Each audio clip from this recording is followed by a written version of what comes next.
welcome to the City of Grand Rapids Planning Commission meeting on July 10th, 2025. We'll start with our public hearings momentarily, but I'll go through kind of our procedures so y'all know what to expect. First, for every case, we'll have a presentation from staff. Then the applicant will have an opportunity to come up and add additional details. After which I'll open the public hearing. If you're here from the public and want to speak on a case, we'll ask you to come up to this microphone, introduce, give us your name for the public record, and direct your comments to Planning Commission and not to anyone in the audience. Then I'll close the public hearing and we'll deliberate and make a decision. Do you want to remind folks that we are streaming live on Facebook and YouTube, and also that staff does provide the commission with draft resolutions with language of findings both for and against. And so if you see us reading from something, we are, but those are just as a guide for us to use as we think appropriate. Okay, and then I'll get back to the agenda. And first, before we get into public hearings, we should discuss conflict of interest. Anyone have potential conflict of interest? I have a potential conflict of interest. Our third case today, our third public hearing today for 840 and 846 Cesar Chavez for special occasions. Pure Architects is working on that project, and I work for Pure Architects. So, are you working on the project? No. In fact, I wouldn't have known that this was one of our projects without seeing the title block, because usually when we talk about projects in the office, we're not using the addresses, so okay. I have not touched this project. Okay. Any financial stake? There's no direct financial stake. It's just the fact that I get paid by Pure Architects and they're working on the project. Okay, go ahead. So per the conflict of interest bylaws or definition within your bylaws, it states that issuing, deliberating on, voting on, or reviewing a case involving a corporation, company, partnership, or any other entity in which he or she is a part owner, or any other relationship where he or she may stand to have a financial gain or loss. Are you a partner?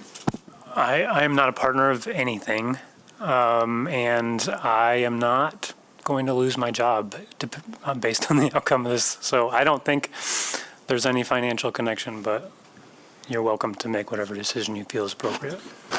So those questions go to the concerns I would have had. Any financial implications to you in your professional capacity based on whether this approval goes forward or not? Mike, what about Part F that says issuing, deliberating on, or voting on, or reviewing a case where his or her employee or employer is an applicant or agent for an applicant, or has a direct interest in the outcome? Yeah, that seems clearly on point to the scenario. Okay. Yeah. All right, then I would entertain a motion. I move that Commissioner Swamsby has a conflict of interest. Is that how you word it? Sure. Support. All right, motion and support. All those in favor say aye. Aye. Any opposed? Motion carries. All right, we'll just ask you to step out of the room for that one. Okay, any others? All right, hearing none, we will start with 2 West Fulton Street.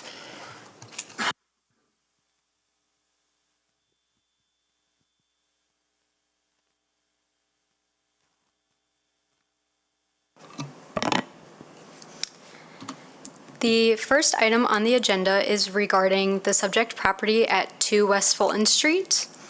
This property is located in the TNCC Zone District, also the Hartside Historic District, and it's also included in the GR Forward Area Specific Plan.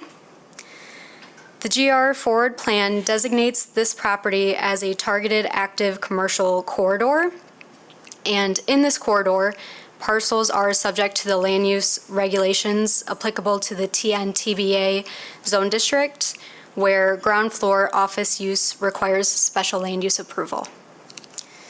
Therefore, this case is before you today as the applicant is requesting to convert the ground floor of the former UICA Art Gallery into art use and also proposing 24-hour operations within the building. This property is located on the southwest corner of West Fulton Street and South Division Avenue, and it is improved with a roughly 40,000 square foot building that consists of 12 stories, and it was constructed in 2008 for the use of the UICA Art Gallery. Now, this building has quite a unique layout, so I'm going to kind of overview that for you. So on the ground floor and level 1 of the building, they are both at ground level due to a grade change along West Fulton Street. So this corner entrance here is present along Division and West Fulton, and this is at a higher elevation than the westerly corner shown here. So this is Commerce Avenue and West Fulton. And so this is going to be the main entrance to the building at Division and Fulton. And there is a secondary entrance that you cannot see, but it also fronts on West Fulton here. Now, there's 2 uses proposed for this building today. The first that I'm going to go over is the office uses. So that will take place on the ground floor and level 1 of the building. So as you can see on the floor plan here, it's everything in the green. And this will be located just beyond this lobby and reception area. So again, here's Fulton here, and here's Division and Fulton here. And then there's also office use proposed on the opposite westerly side of the building along Fulton and Commerce, as you can see here also in the green. And then just as a quick reminder, it's this side or elevation of the building. There will be new walls installed on the ground floor, first level, all the way up to the 5th floor to create a variety of office sizes for the co-working office spaces.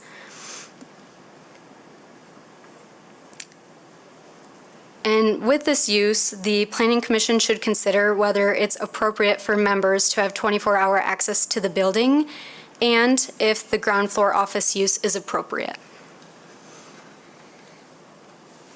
The second use proposed for this building is the events, which there are multiple event spaces within the building that were established in a 2011 special land use approval.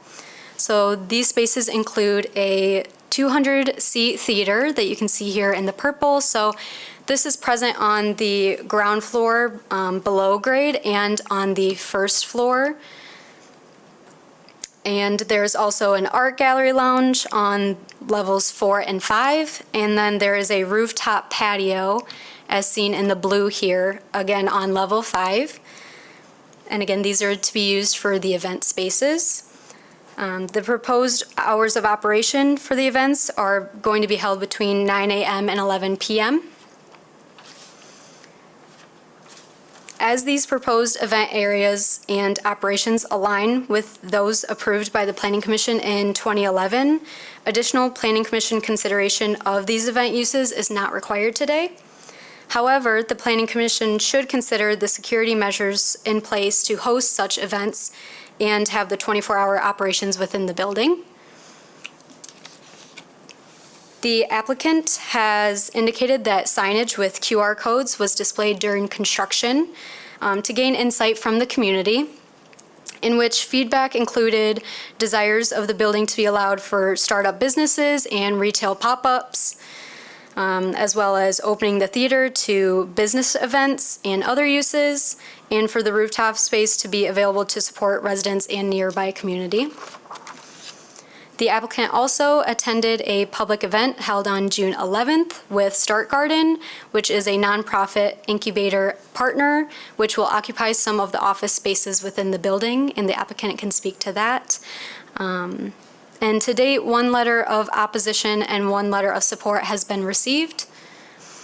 In summary, the applicant is seeking approval to convert the ground floor of the former UICA Art Gallery into office use. Now, the 2 items under consideration of the Planning Commission today are for the ground floor office use within this targeted commercial corridor in the TNCC zone district, and additionally the 24-hour operation within the building. Does the Planning Commission have any questions for me at this time? Yeah, I would appreciate it if we could clarify the 24-hour building piece of the conversation. I'm having a hard time understanding how that's different than any other office space in the city. So could you help with that, please?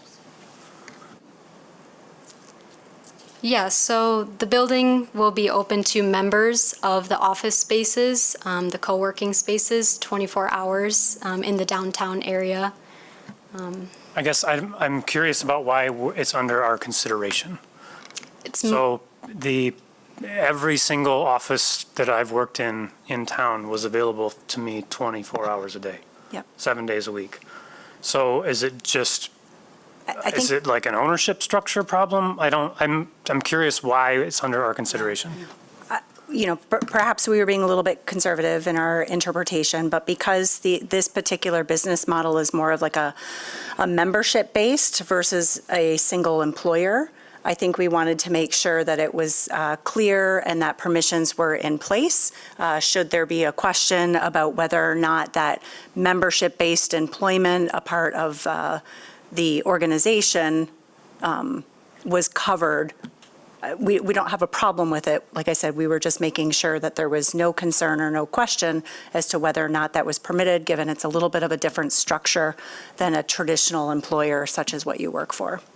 Thank you. That's helpful. That's what I was hoping to, I didn't have that in my head, so I appreciate it.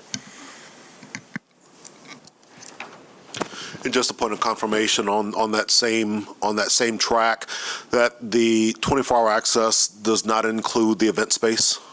Right, so that would be something as to why we brought it up, to make sure that it's clear with the applicant that office space and event spaces are two different, considerations for the 24-hour. Any other questions for Avery? Okay, thank you. We will have the applicant come up and add what you'd like, please. Hello, everybody. Thank you for your time, Avery. Great job. Thank you very much. We appreciate your guys' time. As many of you were up here when we were up here for our tax abatement and the other incentive we had to get at the state, this has been a labor of love project, and everyone at the city has been absolutely wonderful. I know this is something new to town, and the city of Grand Rapids and the community has been extremely gracious in inviting Bamboo here. I just wanted to comment on the first floor retail on Division and the office space. So a lot of our planning was done with the local association there. Of course, I don't have my notes pulled up. The Hartside Neighborhood Association. So a lot of our planning was in concert with the community, and they really understand how much activity that this building is going to bring. So not only is the ground floor retail going to be converted to office, but that's only a portion of the space. A lot of the space is going to be pop-ups and art spaces as well. So it's not just going to be boring offices. It's going to be an activated street. So I wanted to make that really, really clear, that it's not going to be, kind of like a blank wall. But I don't know how many questions you guys might have for me, but I just wanted to make it clear that that's not just going to be a blanket, wall. And I wasn't aware of the 24-hour issue either. All of our co-working spaces are 24-hour. It's just we haven't had any problems in any cities, including Detroit, Royal Oak, Ann Arbor. We do not want the event spaces to be 24-hour. They will not be. Even 9 to 11 is probably a little bit of a stretch. The 11 o'clock's only that late is because the fourth, fifth floor in the outdoor area, we're actually going to be opening it up to weddings again and bringing that back to the community. We're very excited about it. And then the theater in the basement's actually going to be more for community-based films and community-based events and stuff like that. The fourth and fifth floor will have some corporate events too, but and then obviously Stark Garden and Midwest will be in there too, giving the event. So this building is really going to be a community hub. We have a lot of investors in this project that are local. We did that intentionally. So there's So we didn't want people to think that Bamboo's coming in here and barging their way in. It's completely community-based, and my partner Amanda, who's been amazing at developing this space, is deathly ill right now with a flu or a strep, and she's very apologetic that she couldn't make it here to really explain the vision. She's much better than I am. I'm just the guy that does sticks and bricks. But so I'm here for any questions. Again, we really appreciate your time and welcoming us into the community. We couldn't be more excited. Do folks have questions? I have a couple. Could you talk more about we've heard a couple times mentioned pop-up retail, and it's in one of our letters as well. Can you talk more about that and where that is happening? Because it's not included on the diagrams, and what's the... So off of Division in the middle of the building, there's those two doors at Access Division. So the pop-up would be in there using some offices and access through that space. Like the lobby area? No. So if we could pull up Sorry. the floor plan. Thank you. So right in the middle, walking away from Fulton, on that way to that coffee shop and clothes store, there is a double door system right there in the middle. You can use... Oh, I'm sorry. Oh, okay. I didn't even see I could do this. Right there where it says open office, it only says open office because it's really flex, it's co-working. But we're going to be, sometimes it'll be co-working, sometimes it's going to be pop-up. Obviously in the winter, we probably won't do a lot of pop-ups, but in the summer. So we really want to bring a kind of like a coffee user here too, so our members can access and the community, and make it more of a, we might do a little patio, and we might, so I don't want to hold up anything here, but a little patio out here too, and make it very inviting. And our intention on Division is to really create a lot of foot traffic and bring some much needed energy to that street.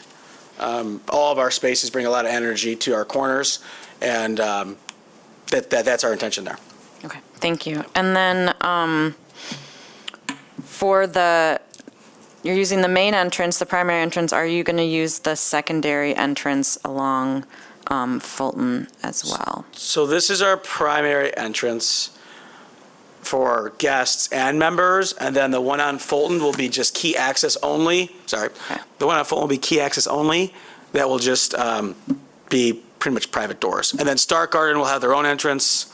I don't know if you guys are familiar with what Stark Garden is doing, but they'll have their own entrance as well, and they're really their own office space. So On one of the other floors, you mean? they're actually on the ground floor of Fulton. We call it like the mezzanine level, like the ground floor on Fulton, not Division. Okay. Great. Any other, go ahead.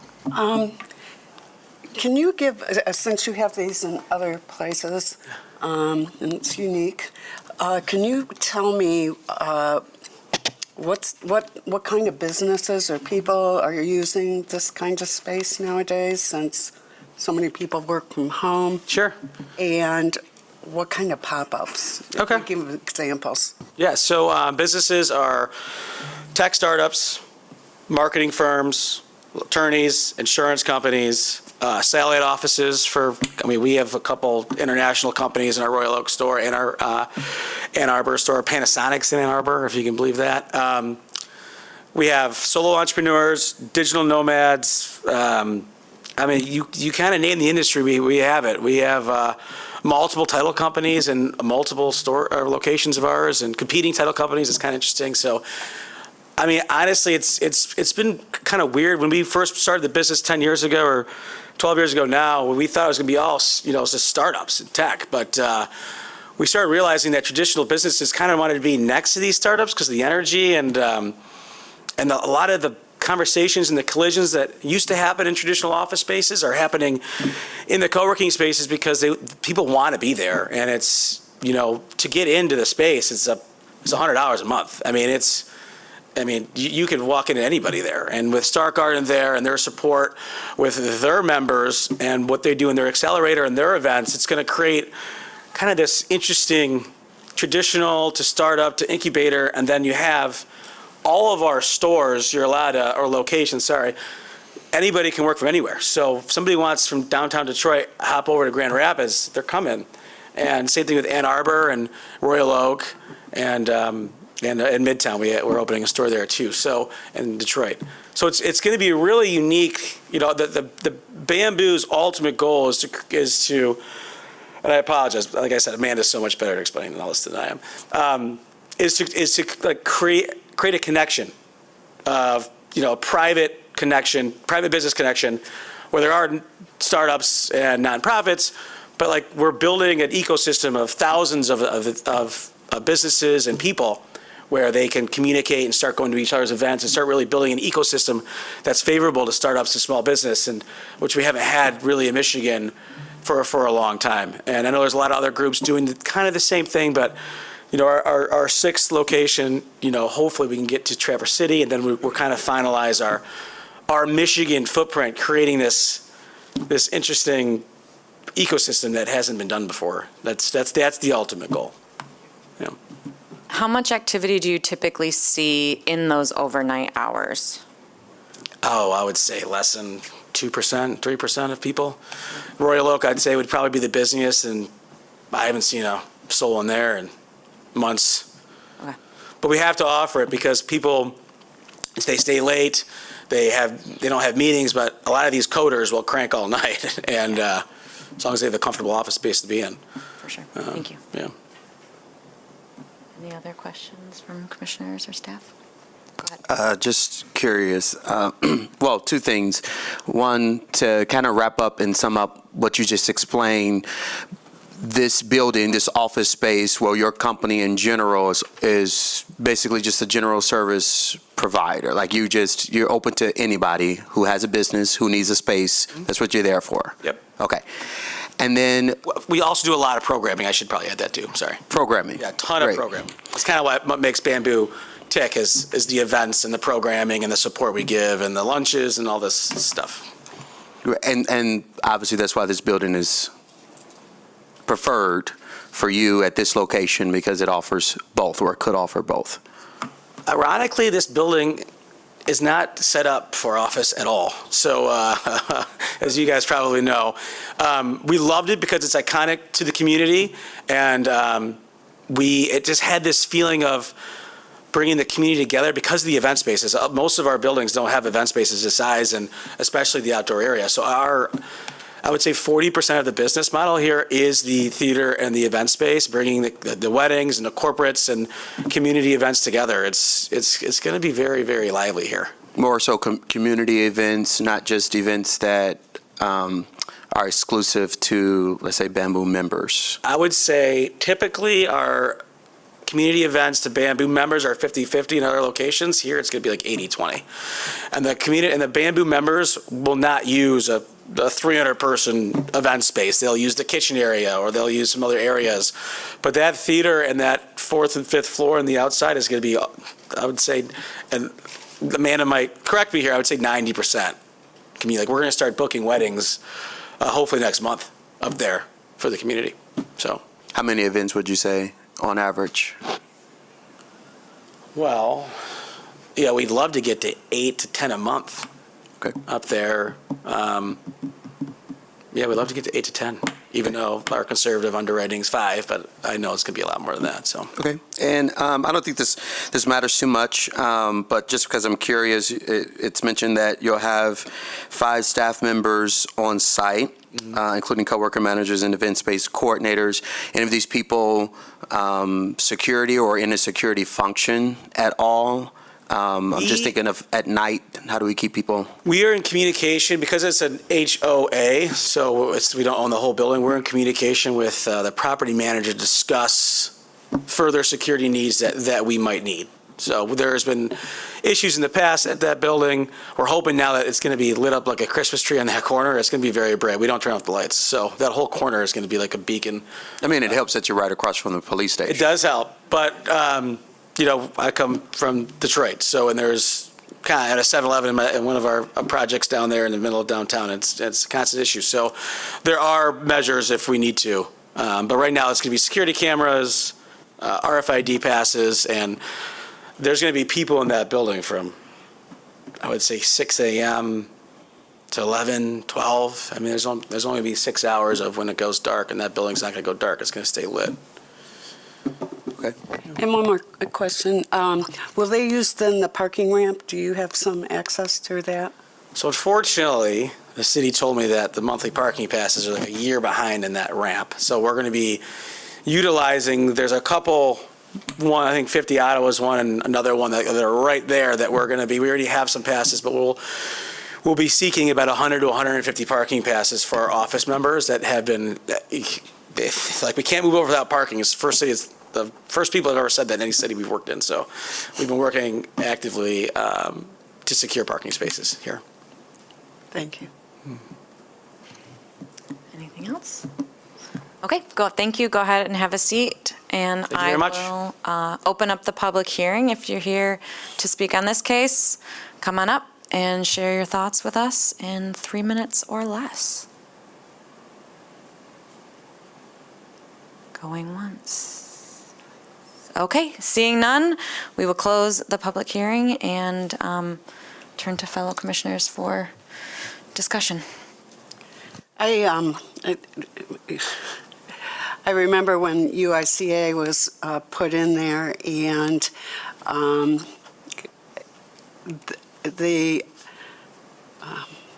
don't want to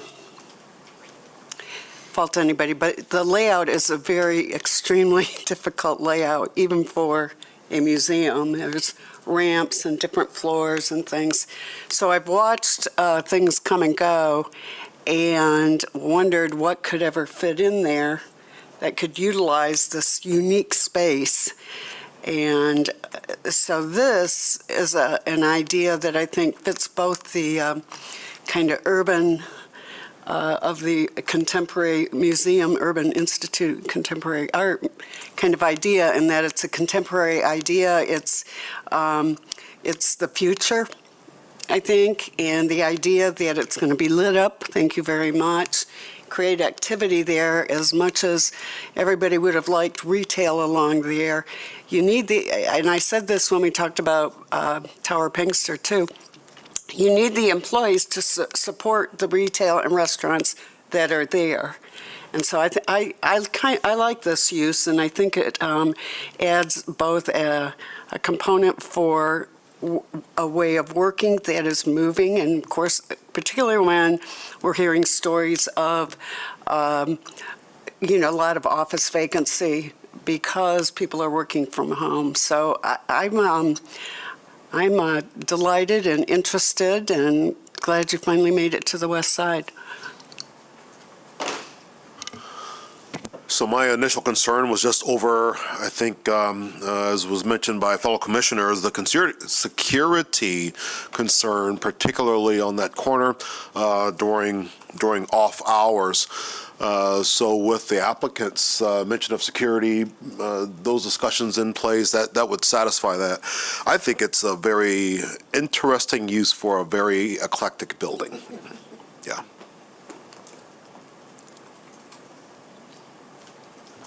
Yeah, I was just going to echo that. I feel like we all want this space to be walkable.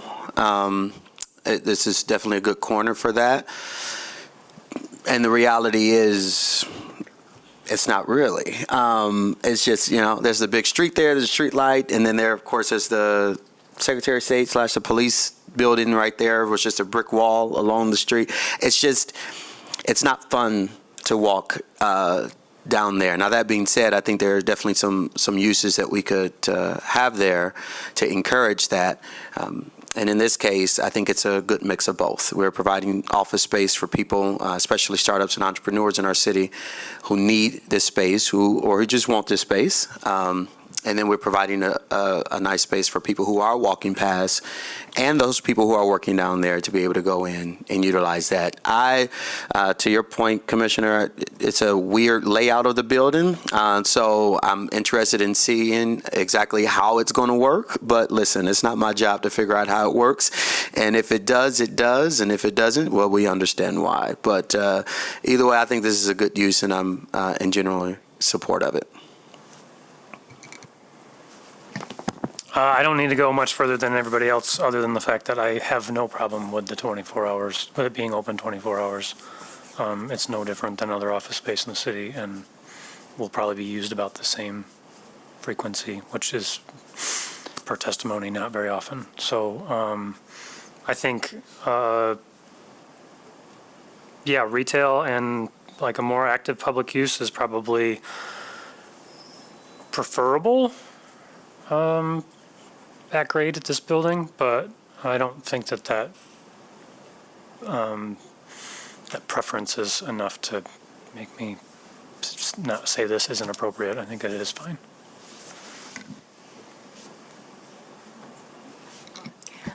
I would just note regarding the GR Forward Plan, some of it is really in the details of the description of what a targeted corridor is. When the plan was written, there was two types of targeted retail corridors.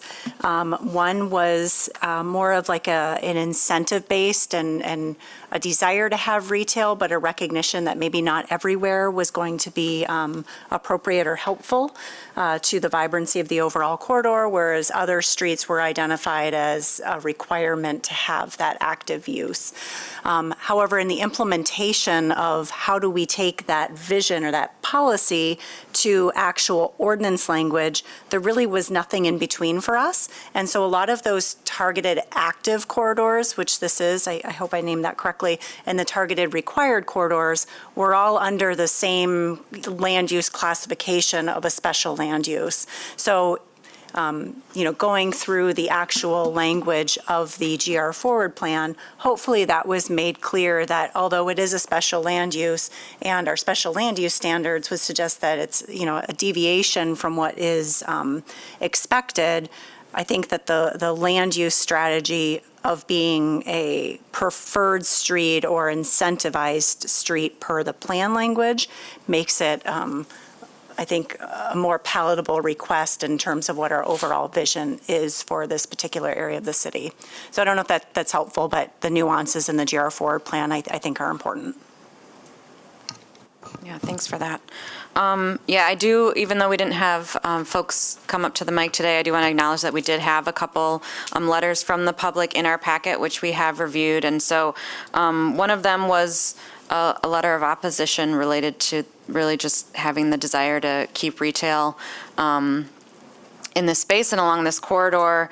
And if this was a traditional kind of office space that was proposed, that was going to close at 5, that was not going to be as active as we're talking about here, then potentially I would agree with that sentiment. But this isn't that traditional office, and making sure that there is activity all the time and the opportunity for pop-ups, and as other commissioners have said, having employees down there to support other downtown businesses and support our entrepreneurs in the city.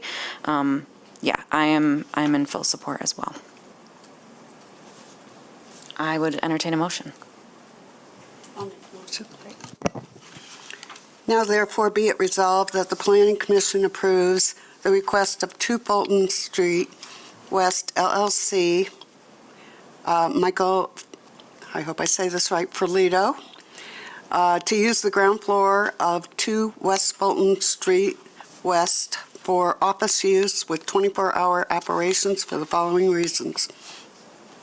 The proposed use will be consistent with the purpose and intent of the master plan and zoning ordinance, including the zoning district, because the proposed use will support the purpose of a targeted commercial corridor to provide continuous mixed-use street frontages. The GR Forward Plan supports the diversification of uses along Division Avenue, including office.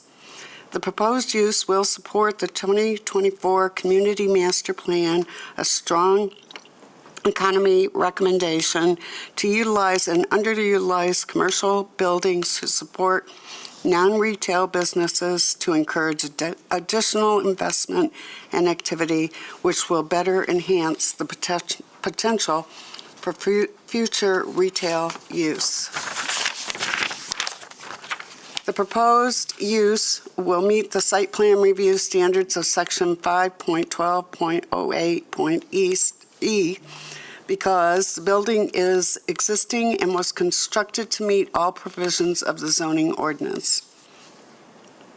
The proposed use will be compatible, harmonious, and appropriate with the character and uses of the neighborhood, adjacent properties, and natural environment because it will reinforce the intense development pattern of the TNCC zone district by maintaining a viable use in an existing building.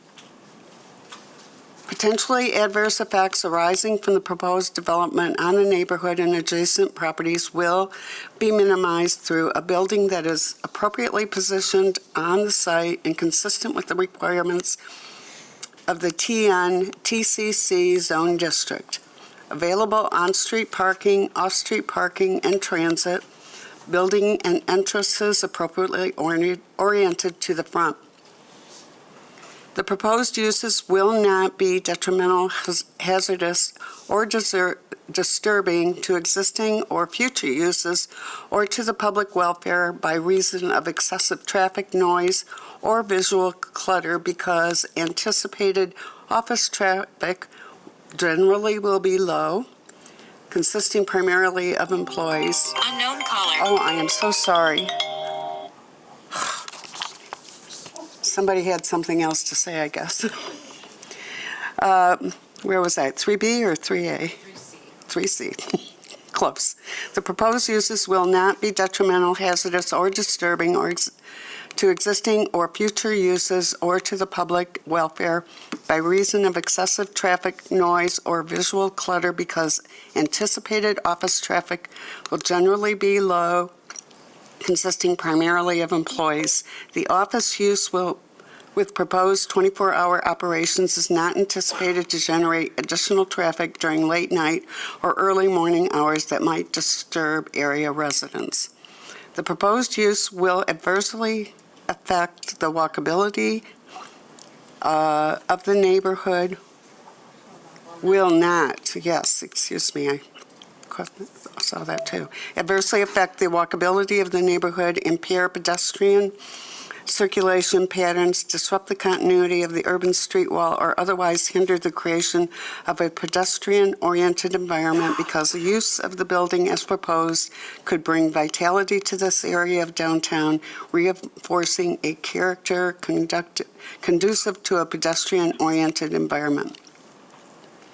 The proposed use will not be detrimental to the financial stability or economic welfare of the city because the use will encourage other investments in the area. People employed in the expanded office will have the opportunity to patronize nearby businesses. The proposed use will comply with all applicable city ordinances and policies and all applicable state laws.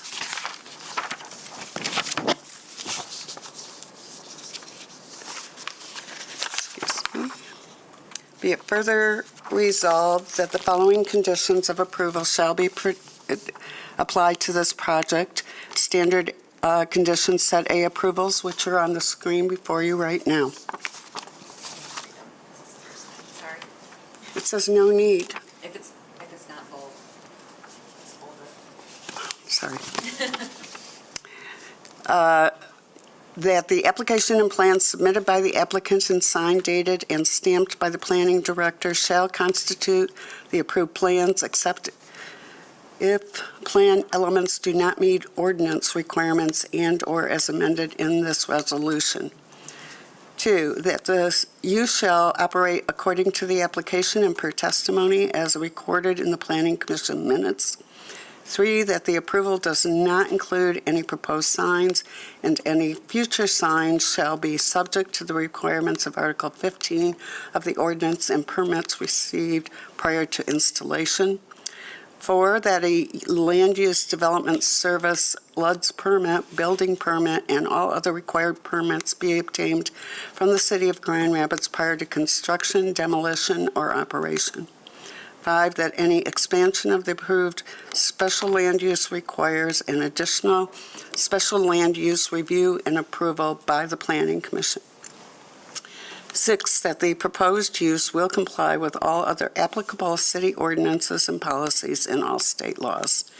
And 7, that this approval shall take effect 16 calendar days after the date of the Planning Commission's decision.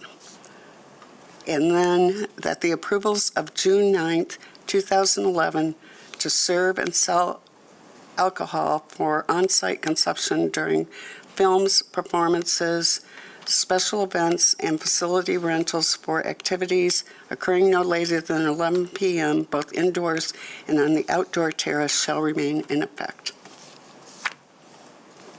Second. All right, I have a motion and support. One clarification for, no, I lost it. For 3B, I think, and you read it correctly, but I think the zone district should be TNCC zone district. Oh, But you read it as was, but, Okay. okay. Any other discussion? Okay, all those in favor say aye. Aye. Any opposed? Motion carries. Thank you. All right. We will move to our next case, which is 2286 Ball Avenue Northeast. And Laura will take us through this. So this next case is a request for multiple family residential development of 72 dwelling units in three-story buildings. The subject property is in the mid-century neighborhood, low-density residential zone district. There's medium low-density development to the north and east. There's an urban farm that just went to Planning Commission a few weeks ago to the south in development, and Huff Park is to the west. The subject property is outside of the study boundary for the Creston neighborhood area-specific plan. And the master plan identifies this area as compact neighborhood. In compact neighborhoods, there's a mix and variety of housing is appropriate. The subject property is on the east side of Ball Avenue between Knapp and Aberdeen Streets. It's 4.7 acres. Improvements include a 28,000 multi-story brick building that was originally constructed for use as an elementary school by Grand Rapids Public Schools. Most recently was used as a church, and surface parking that you can see on this image here. I will note that the north and the eastern sides of the property are primarily wooded steep slopes. In that we consider steep slopes a grade of 20% or greater. There's actually about a 40-foot elevation change from the street level at Ball to the properties to the north and to the east. The southwesterly area that's paved, parking now, is within the 100-year floodplain. This image here shows you the area shaded in red is the area of steep slope, and the purple shaded area are the boundaries for the 100-year floodplain. Regarding the natural features, the project, our city stormwater engineer has reviewed the preliminary plans of this project, so they are aware of what's planned and the site constraints. The applicant is working with the Michigan Department of Environment, Great Lakes, and Energy, or EGLE. Permitting is required and is in process. The area is also outside of the regulatory floodway, so our floodplain overlay district does not apply in this case. And as you can see, this natural features slide is overlaid over their site development plan. The site development is proposed to be outside the area of steep slopes. So while this site is rife with natural features, there are no considerations regarding the natural features for ordinance considerations for today. I'll explain more as we go. Additional improvements on this property include playground equipment, chain link fencing, and there are 2 curb cuts on Ball Avenue. All site improvements and the building will be demolished and all site improvements will be removed. And here's a cleaner version of the site plan without the shading of the natural features. The plan is to construct 3 24-unit, 3-story apartment buildings, a surface parking lot of 97 spaces, and 3 multi-unit garage structures for a total of 32 garage units. And then central to the site on Ball Avenue, 1 access drive will be constructed. So multifamily residential is a special land use in this zone district, along with the proposed 3-story building height. In addition to consideration of the multifamily use and the building height, we're asking the Planning Commission to consider some additional site layout issues. While the proposed plan and the site layout meets many of the minimum requirements, there are some specifics that we'd like you to focus on today. That includes the building setbacks, orientation, and some of the elements of the garage structures as well. Relative to density, the zoning ordinance allows multiple family density in this zone district to be approximately 17.4 units per acre, or 2,500 square feet per dwelling unit. This proposed plan is 13.5 dwelling units per acre. So when in consideration of the multifamily use, the Planning Commission is asked to consider this proposed density relative to the surrounding neighborhood and the built environment, the orientation, scale, and placement of buildings, and master plan. Talking more about site layout, buildings 1 and 2, the 2 northernmost buildings, are oriented parallel to Ball Avenue, set back 35 feet from back of curb. That's the minimum RBL in this area, in this zone district. An RBL is determined by the existing built environment. There are no houses fronting Ball Avenue in this block. In that case, it's what's listed in the zoning ordinance table at 35 feet. The rendering here will show you, give you an idea of the scale of the building height. As you can see, 3 stories high with a sloped roof. We measure building height when there's a sloped roof at the midpoint of the roof. In this case, it's 39.5 feet. So one of the considerations when thinking about the building height is the location of the building on the street, setback, and its relationship to the surrounding properties.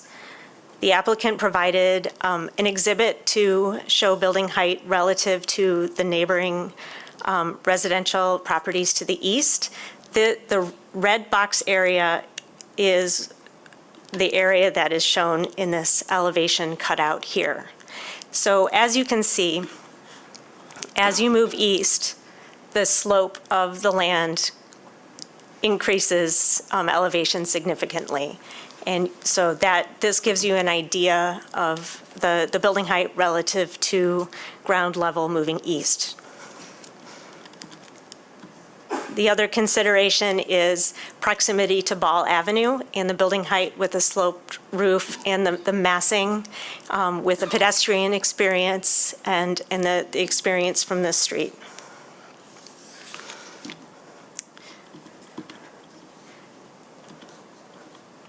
I included these slides here, even though it's winter and gives us an idea of what we might have forgotten what winter is like.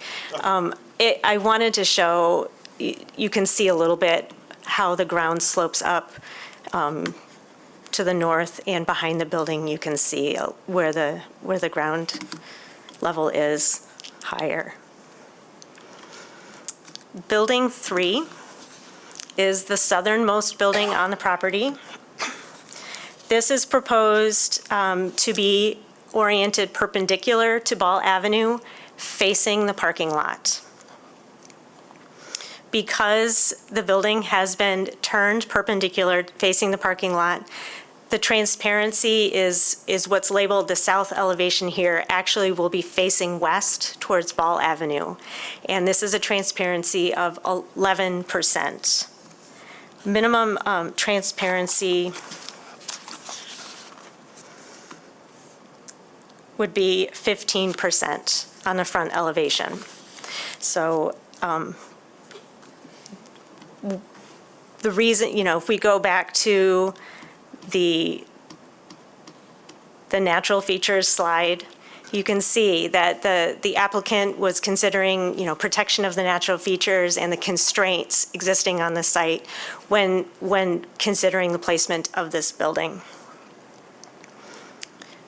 This building will also be set back approximately 13 feet from the south property line.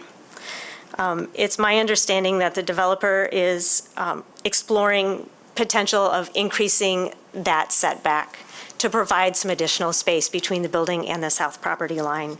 That detail can be confirmed with staff at permitting.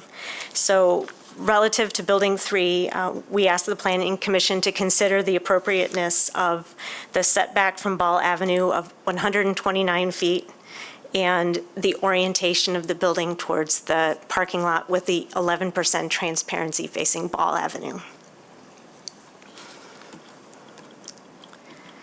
If we talk about the garage structures, there are 3 garage structures proposed. There will be 2 12-unit structures on the east side of the parking lot.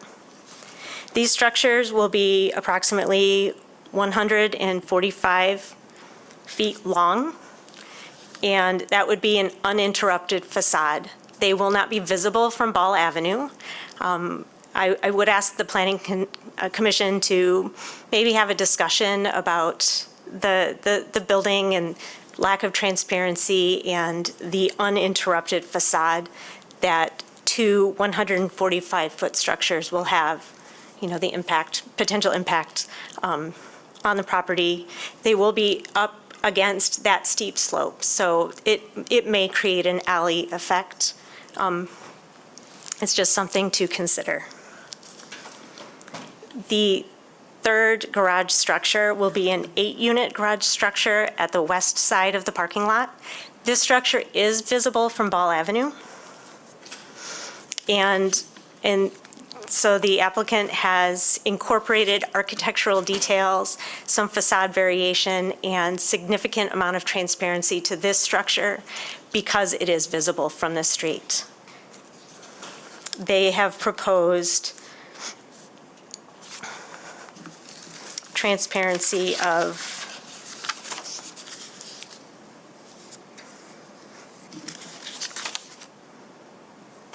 the west side facing Ball is 16% transparency, which we don't require transparency on accessory structures. However, this addition does provide, because it's visible from the street, it does meet or exceed the minimum transparency for a residential structure. I will also note that bicycle facilities are not included on this site plan.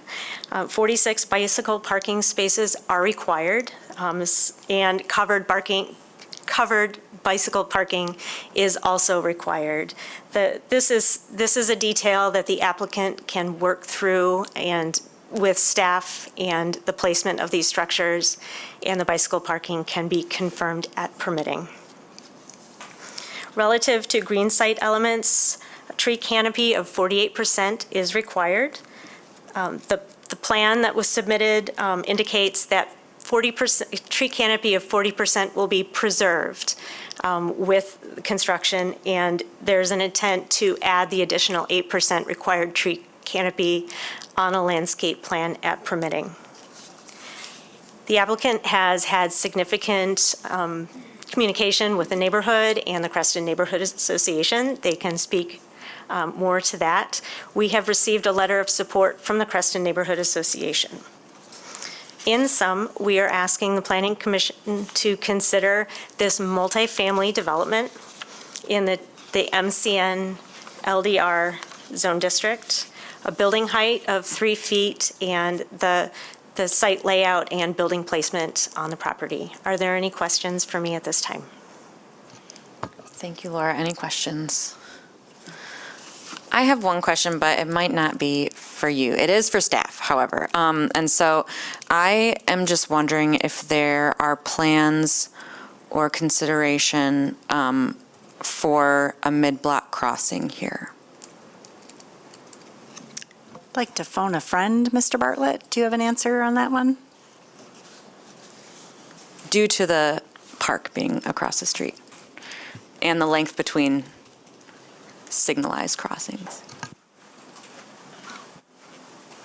Hello, Commissioners. John Bartlett. I'm a city transportation engineer. There are currently no plans for this specific location. However, we are piloting some different traffic calming materials on the Perkins side of the park that may be very appropriate to use here. So using some speed table type traffic control devices that would normally not be possible on streets like Ball and Perkins because of fire response. And so we're working with the fire department to make sure these treatments are usable on some higher level streets than just neighborhood streets. And this location might be a good opportunity for that once we've been through that piloting process. Yep. Okay, then I'll invite the applicant up. Please add what you'd like, please. Hi, Ryan Wheeler of Wheeler Development Group. Thanks for your consideration and time today. As you can see, with all these different buildings and unique layouts, this is a very challenging site to try and make work and get any usable housing out of. We've gone through a lot of different iterations on trying to fit both in between these flood areas and the steep slopes, and then also discovering significant amount of very poor soils down to 10, 15 feet deep in between. So we feel like we've come up with, getting as many of these buildings at the RBL as we can, staying out of the steep slopes, and then kind of treating, this new activity to the south, with a building frontage there, trying to stay out of that floodplain. And, the addition of the garage buildings obviously creates an opportunity for bicycle parking inside there, plan to work through those details and permitting. Overall, just trying to create, some sort of attainable housing that can fit on this site, and I'd be happy to take any of your questions. Thank you. Any questions for the applicant? Go ahead. I think you probably alluded to a little bit already, but can you describe the difference between, all of your buildings except for two of the garage buildings are inside the floodplain or cross over it. Yeah. So I guess what's the distinction, or why can't you put the third building along Ball in the southwestern corner? Yep. So the whole intent here is those areas where we are crossing over are areas that we have to fill up out of it. And anything we fill out of it, we have to replace with digging a hole to replace that capacity in the floodplain. So that southwest corner where there are no buildings, that is the area that is now going to become depressed and replace that floodplain area on the site. It's the lowest spot, it's the worst soils, it's essentially unbuildable as it is. So through the engineering, we decided that that would be the area that would replace the floodplain that's otherwise being lifted up with the corners of the buildings that are touching it. Okay. And then could you also explain the north end of the north building? We only have existing grades, we don't have proposed grades, but that looks like quite the challenge to get. Your finished floor elevation is 8 feet below the existing grades at the northeast corner of the building. So, and there's not a lot of room between that and the steep slope. So how are you I'll let an resolving engineer answer that. Hi, my name is Justin Longstreth with Moore & Bruging. So Commissioner, we are working through the final grades of that building currently. I think what we're going to find out when we get to the LUD's permitting process is that finished floor is going to be just a little bit higher than what's shown on the plan that is in front of the Planning Commission. There may be some level of retaining wall or exposed foundation, or raised foundation on that north wall of Building 1. Really, again, to stay out of steep slopes and making sure that we're out of those sensitive areas. Okay, but is the intent that it's going to be reminiscent of the rendering, and there will be, we're not burying part of that first floor? There may, in Or the maybe north, we are. in the northeast corner of that building, potentially, but nothing along the Ball Street frontage. Okay. Thank you. Anyone else? I just wanted to confirm that you will you are amenable to adding bicycle parking, and we'll work yeah. with the city to make sure that happens. Okay, Yeah, we're trying to determine where's the best location is all. okay, great. Yeah, there's bike lanes on both sides of Ball. There's no Yeah. on-street parking. So really, this has got to be a self-contained development, you know, there's really nothing else that it, you know, is cohesive with in terms of other development patterns. So no, it's going to be self-contained, adequate, you know, bike parking. The garages create a great opportunity for that, you know, having 2 or 3 of them dedicated entirely to bike parking or having inside the building. So there's a multitude of options. Great, thank you. I guess just out of curiosity, does this section of Ball flood? I mean, does it get covered with water on Not that I've been made aware. during a 100-year event? Because the grades on Ball are lower than the grades on the site. Yeah. So Technically speaking, there is a section of Ball that is in the floodplain. I have not seen it underwater, but according to the FEMA flood maps, that is the case. Sure. I was just curious because I mean, there's storm drains right there at the lowest point, and it's well within that floodplain, so. City stormwater engineer is here as well. I don't know if, Nate, you have anything additional that you wanted to add on that question, or? No. Look at me phoning friends today. Sneak up behind you. Good afternoon, Commissioners. Nate Williams with Environmental Services. I won't add a whole lot more to what Justin mentioned. It's the 100-year floodplain, so that means that there is a statistically low possibility that it will flood. That being said, it's supposed to flood once in a great while, basically, so I don't recall this particular area flooding, but I've been with the city just a couple of years, so that's not necessarily indicative that there are no water problems here. So like Justin mentioned, it's in the FEMA regulated area, so that's what all our ordinances are tied to. So we're sticking with the 100-year floodplain. It follows that contour where it is. And yeah, if you look west of here, that whole Huff Park area is low and squishy right along the drain, so it does kind of fit in with the contours of the area.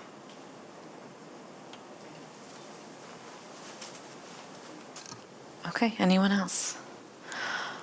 All right, I will open the public hearing. If you're here on this case, please step forward to the mic and tell us your thoughts. You'll have 3 minutes.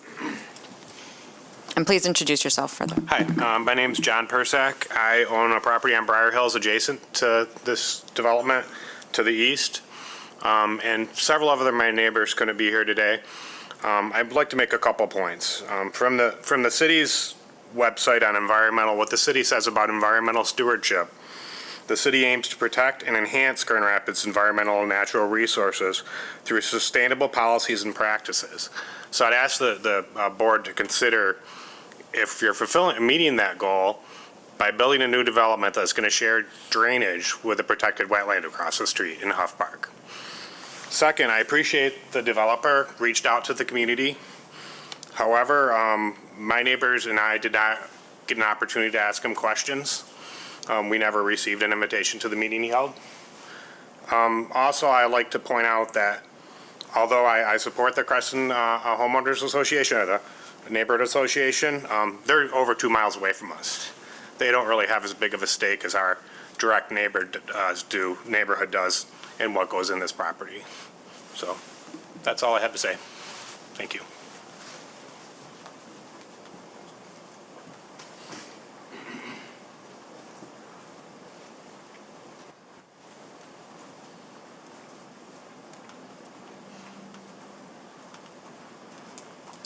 Hi, my name is Janet Bird, and could I ask you guys a question? Do any of you live in this neighborhood? Anyone? You don't know what we've given up in the past few years. There's so much built on Knapp Street now, all those apartments. And if stuff gets built across from Huff Park, you probably don't realize that that's a parking nightmare anyways when there's all these ball games going on. So there's that. There's also the fact that Fuller has been moved down to 2 lanes before Knapp Street and on. Ball Street is 2 lanes.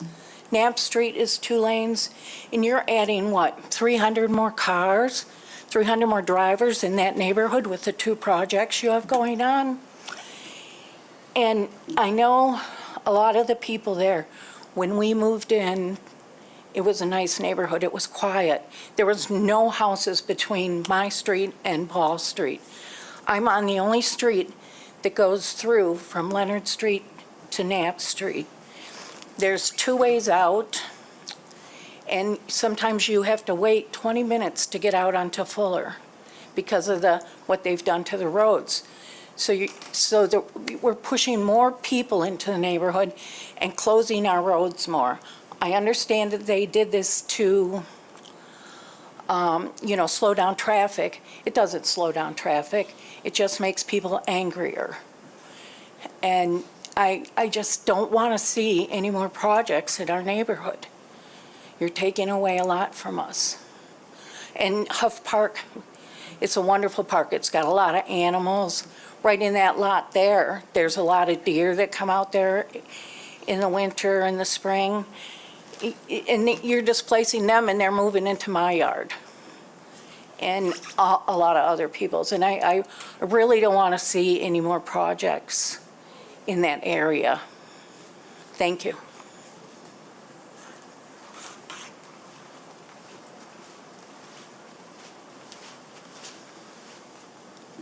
Hello, Commissioners. Thank you for your time today. My name is Alex Karakevich. I am the Executive Director of the Creston Neighborhood Association. We did provide a letter of support for this project based on the fact that the developers have come to us multiple times and held a community forum. In the second time, there was obviously updated plans from them showing their progress with the neighborhood concerns that had been expressed from the forum in the initial meeting. And they've been very communicative with us and attempted to contact the neighbors. I don't want to negate anything that the neighbors have said as far as their concerns about the project. The developer has been has held great consideration to any feedback and has expressed that they will continue to accept feedback during this process. I do also want to just mention that we, as new development has come into the community, that it is a welcome change of pace to have a developer that also owns the management structure, that they will retain property management responsibilities over the project, which to us held great value because they will be invested in the long-term success of the project and the neighborhood feedback, whereas, as you know, some developers take their incentives and then leave the neighborhood. And we do, work with a lot of neighbors, regardless of where the office is. We do hold all of our neighbors' voices in great consideration, and so we've accepted a lot of feedback on this situation, and have obviously provided the letter of support, and we welcome this project to our neighborhood. Thank you.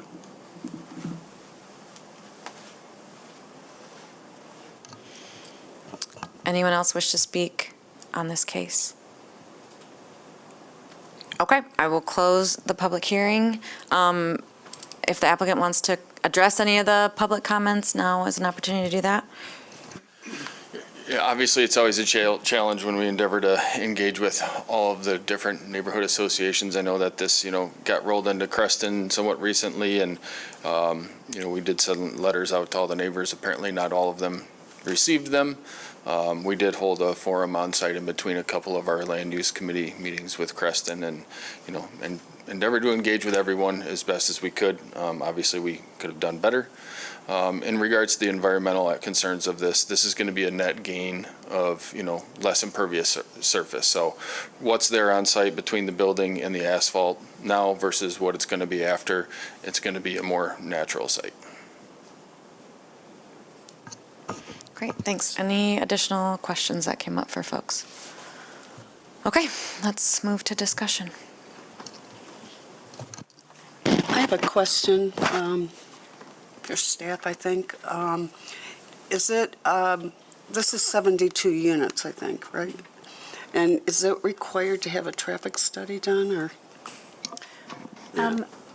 So we always defer to the experts in the city, which is, in this case, John Bartlett, traffic engineer. And at this point, he has requested a trip generation, let me get the right word, a trip generation letter. So that is not the same as a traffic analysis. I defer to John if you wanted more details on the differences between those two. But for 72 units, typically a full trip generation analysis or study is not required. I understand that people's lived experience is maybe a little bit different than traffic analysis and engineering of road capacity. But John, do you have anything to add relative to why a decision was made about the trip generation letter and maybe what that includes? Yeah, so typically the threshold for requiring a full traffic analysis is generating 100 trips or more during a peak hour. And 72 units would not normally meet that threshold. So unless there's other underlying concerns that we would have that would necessitate an entire study, we would normally just do this trip generation analysis. One portion of that analysis that does occur is reviewing the expected capacity of a roadway based on our city design guidelines versus what's out there right now and how much this development or any development would impact that available capacity. So that will be part of the study that we consider. Okay, I just wanted that clarification. So thank you. I'm sorry, the public hearing is closed. Thank you. Other commissioners? Thoughts here? I'm sorry, I'm kind of stuck processing a comment the applicant made just before we switched over, and you said something about the natural environment, or that this would be more natural, or this would be natural. I'm sorry, I don't have a transcript, but Less impervious surface? Less impervious surface. Could you make that make sense to me? Of the total square footage of the site currently, with the building footprint, so roofs, asphalt, things like that, that total square footage, now I don't know the number, but after all that is removed, the new buildings are built, the new asphalt is laid down, there's more area of essentially lawn and natural area than there is currently. So less impervious surfaces, less asphalt, less building footprint than there is on the site currently. Got you. So we're putting more people in a smaller space, or is it just we're creating more space? Essentially creating more green space than is there currently. Got you. Okay. It's really about water runoff. So when you talk about impervious surfaces, water doesn't run through them. It slides off from them, right? So the existing site, according to testimony, has more impervious surface, which generally is worse for stormwater because it can't be absorbed directly into the ground. So anytime you reduce impervious surface, it's generally considered a move in the right direction from a stormwater perspective. Also, I would surmise that the existing infrastructure that collects any stormwater that is there today is probably very old and not nearly as sophisticated as the engineering systems that would be required to be installed today. So meaning the great infrastructure, the things that you don't see that are underground, are going to be far more efficient to collect that stormwater post-development than what the current site has, because it's old and the requirements were different for stormwater collection. And oftentimes we see systems that haven't been maintained or that are inadequate to support the amount of rainwater that's collected, and or are graded in a way that are not collecting in the systems that were constructed. So sometimes it's hard to reconcile to realize that post-construction, oftentimes we see improvements relative to stormwater because the requirements on the engineering are far more sophisticated today than what they were when this site was developed. Also, another question, I'm sorry. Maybe I'm the only one who needs this, so please put me to the side. But compact neighborhoods, where's that term? It's in the Laura, master plan does? yeah, Laura had mentioned that compact neighborhoods. Could you also make that make sense to me? I'm sorry, you know, I like to speak plain English. I also didn't have my coffee today. Can you believe that? I'm okay. That's the thing. I'm like questioning myself. Am I really? So the master plan has a future land use map, and the map generalizes areas of the city with future intended uses, and they are broad categories and descriptions within those categories of appropriate building types, character, and uses, kind of what generally is desired by the community in the areas of the city. And most of the residential areas in the city are categorized as compact neighborhood. And it's, like I said, it's a very broad term. And even though it says, compact, you could think of that in lots of different ways. The intent of it is to allow for a large variety of housing types, from single-family to multifamily apartment buildings. So because it's the master plan, it's a very broad tool. And Kristen, maybe you can add a little more to that if that doesn't make more sense. That does, at least to me. Okay. Compact as it relates to density, is that the same thing? Is that? I think it's similar in that it's an acknowledgement that allowing a greater level of density than non-compact neighborhoods, and also just a greater acceptance that a variety of housing typologies are appropriate in those locations at greater densities, lesser setbacks, et cetera. I guess just because I'm also curious, are there any other types of buildings like this in this neighborhood with as much density, or is it as many units? I don't know that I have a density comparison specifically, but the Aspen Lakes development, which is almost immediately south and east of this development, does have a fairly high density as well. You can see sort of the westernmost structure in this image that is before you. There's also Wyndham Apartments, so especially along Knapp, I would suggest that multifamily between Knapp and Dean Lake, there's a significant amount of multifamily developments that have been developed over the past couple of decades. Mm-hmm. Okay, that's it. All right, so there are a few things we need to talk about. The first thing I have of note, is massing as it relates to the street level. So I think we had a good illustration of what the impact would be from the backside, those neighbors with that grade change basically being no impact. So I just want to make sure we have discussion about what it is from the street view. I don't have any issues with the scale of three-story building in this location. Part of the reason is the hill, it's hard to tell because we don't have the adjacent property to the north, but there's a pretty good hill that's happening just to the north of this property. So that's going to cut from the north where we're close to the property line.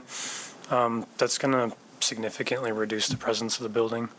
And then even though I would rather see it differently, I understand the limitations of the site. The south side, we're actually stepping down to any other development on an adjacent property by virtue of the fact that that southwest corner is not buildable. So the only other space, well, you'd have the west and east. On the east side, there's a significant hill, and we're shorter than grade behind the property. And then Huff Park is on the west side, so there's not a direct building comparison. We're not going to be overshadowing single-family residences or anything like that. And I don't think it'll negatively impact the experience of the park either. Great. Other comments related to that? All right, and then we had several considerations for Building 3, some of which you covered, but having it back further from the RBL than the others, the orientation creating 11% transparency rather than 15% facing Ball. So let's make sure we talk about those two. Given that it's set back, I think the transparency is not as important because that's you're heading into a wooded area there.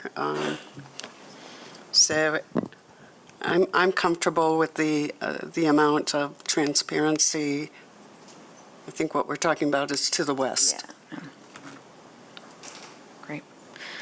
And then finally, let's make sure we talk about the garage structure. So the one closest to Ball that can be viewed has a lot of variation on the facade and considerable amount of transparency, more than what would be required even for a residential building. But thinking about the impacts of the other ones that full uninterrupted wall, we should talk about that too.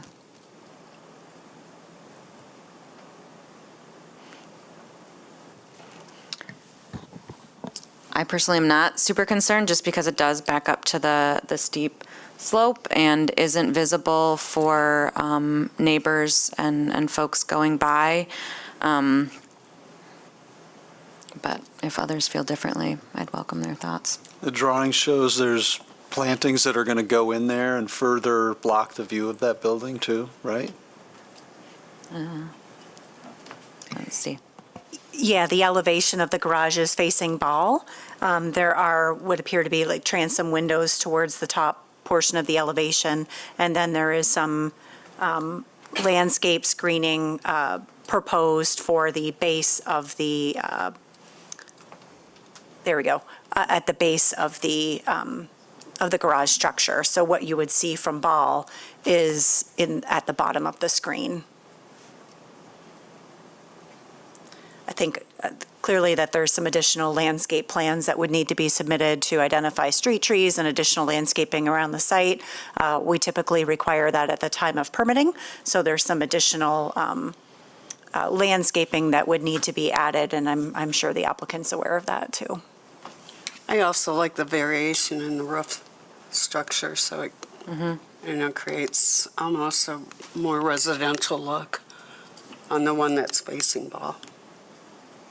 Were you talking about the ones behind? Yes. Which? Yeah, I think there was. So where you would see them is from the back or from the apartments facing the parking lot would have a view of just garage doors. Is that what you were talking about?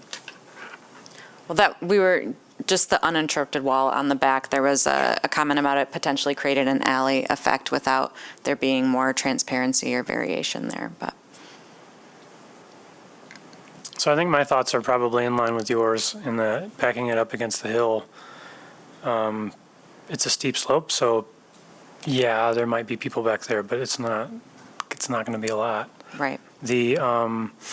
And it's not something anybody's going to see because of the elevation difference between the residences behind them and the elevation of the garages. But the garage facing Ball, I'm more excited about the landscape screening than I am the facade improvements. I think when we think about transparency, the value in transparency, at least my understanding of the value of transparency has to do with the connection between the inside and the outside. These are unoccupied spaces. So the use of transparency, while it adds another facade material and a potential like familiar element that provides, I'm running out of words, but a feeling of connection between the inside and outside, it's not really there. Sure. So I think I'm much more interested in, and I don't know that we have authority over that, but this wetland area being, having enough landscaping that the garage just kind of disappears would, I think, be the ideal, and that looks like a natural wooded Sure. area or something along those lines. Mhm. I think the biggest concern about the garages would be what you see driving by the driveway, essentially. Beyond that, they're pretty much hidden from everybody except for users of the site. And I don't know, I don't have enough concern there to think that there's a requirement for changes, I guess. Is the only way to access the garages through the garage door, or The park, well, is there it's, on the side, or there? oh, are there doors? It doesn't look Yeah. like there are doors. So it's only through the garage? Vehicular door is the only access into Yeah. each unit Okay. per plans. Okay, general thoughts here. Other things we need to consider? The, it's hard to foresee when you move into an area, schools close, churches close.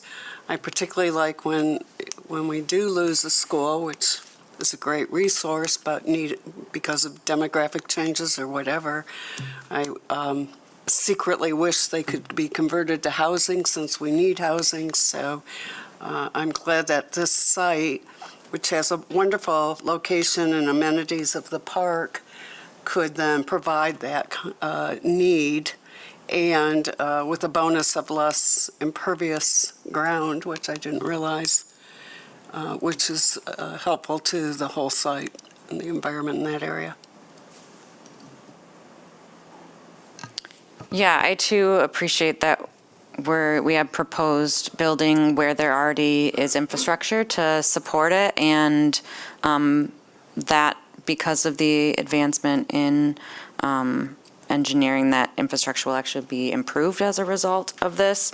And when you mentioned the school, it made me also think of another potential benefit, that though this site has been vacant and thus not active for a while, the difference in traffic impact between a school and housing is great, right? Like, the school traffic is a lot in a shorter amount of time, whereas a housing development will be more spread across the entire day.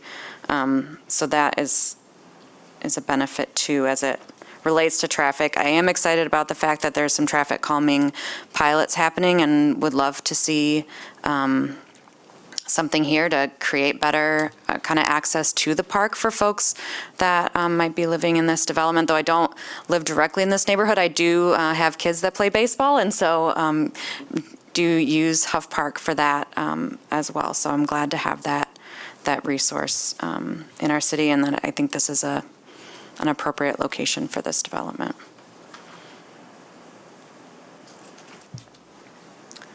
Is anyone willing to make a motion? Or anything else you need to discuss?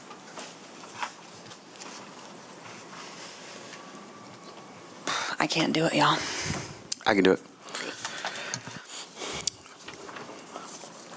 Now therefore be it resolved that the Planning Commission approves a special land use and site plan review request of Wheeler Development Group to construct a multifamily residential development consisting of 72 total units in the MCN LDR mid-20th century low-density residential zone district at 2286 Ball Avenue Northeast for the following reasons. Proposed use will be consistent with the purpose and intent of the master plan and zoning ordinance, including the zone district, because the proposed use will meet the underlying intent of the MCN LDR zone district to create, maintain, and promote a variety of housing opportunities for individual households, and support the recommendation of the 2024 Community Master Plan Great Neighborhoods chapter to allow higher density residential in the mid-century and modern era neighborhoods. 1.B.3. The proposed use will meet the site plan review standards of section 5.12.08.e because the elements of the site design are harmoniously and efficiently organized in relation to the size and character of the site and the type, size, and proportions of the buildings. The site layout has been designed to protect existing natural features, including steep slopes and the 100-year floodplain to the maximum extent practical. The proposed use will be compatible, harmonious, and appropriate with the character and uses of the neighborhood, adjacent properties, and the natural environment, because the proposed development will result in an appropriate density for the size and nature of the site. The project will provide much-needed additional residential dwellings in a residential zone district, and the existing steep slopes and vegetation will provide a natural buffer between the multifamily use and surrounding single-family residential neighborhood. Potentially adverse effects arising from the proposed development on the neighborhood and adjacent properties will be minimized through the provision of adequate parking, adequate setbacks and landscape buffers, and appropriate building orientation and entrances.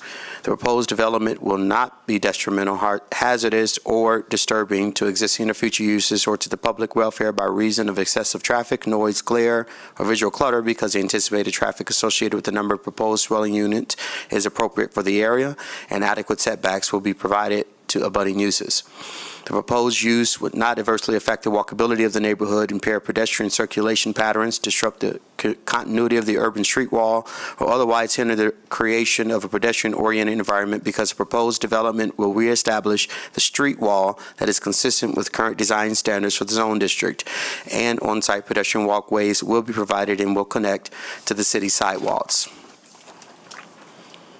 The building site area required for the proposed use will retain as many natural features of the landscape as practicable, because existing trees will be protected wherever possible, and trees will be planted to provide additional canopy to meet ordinance requirements. Existing steep slopes will not be disturbed. I don't know if that's true. Yeah, I think it Existing steep slopes will not be disturbed. Aren't we removing half of that? is. No, they're not disturbing the slopes. Got you. The steep slopes will be remaining intact. Got you, okay. Existing steep slopes will not be disturbed. Impacts to the regulated floodplain will be minimized and mitigated through an EGLE permit. The health, safety, and general welfare of the public will be maintained, because adequate public or private infrastructure will be provided with costs borne by the developer. The proposed use will not be detrimental to the financial stability and economic welfare of the city, because the scale and design of the proposed development does not place an excessive burden on services currently furnished or may be required by the city, and the development will provide necessary housing within city limits. Be it further resolved that the following conditions of approval shall apply to this project. Standard condition set A, approvals as listed on the screen. 2, that the site meet the minimum tree canopy requirement of 48%. And 3, that construction activity be limited to 7 a.m. to 7 p.m. From 7 a.m. to 7 p.m. That's a good one. Support. All right, I have motion and support. Any additional discussion? All those in favor say aye. Aye. Aye. Aye. Any opposed? Motion carries. Thank you. That's up to you. Okay, all right. We're going to do a 5-minute break here.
Our next case is 840 and 846, AKA 852 Cesar E. Chavez Avenue Southwest. Avery will walk us through this.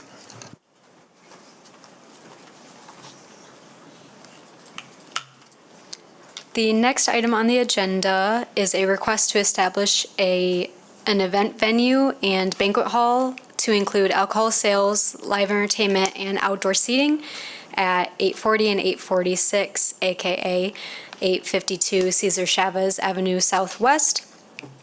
Now, this item may seem familiar as it was before Planning Commission in 2022, and it received approval for special land use for the same use, and also a parking waiver of 15 spaces was approved at that time.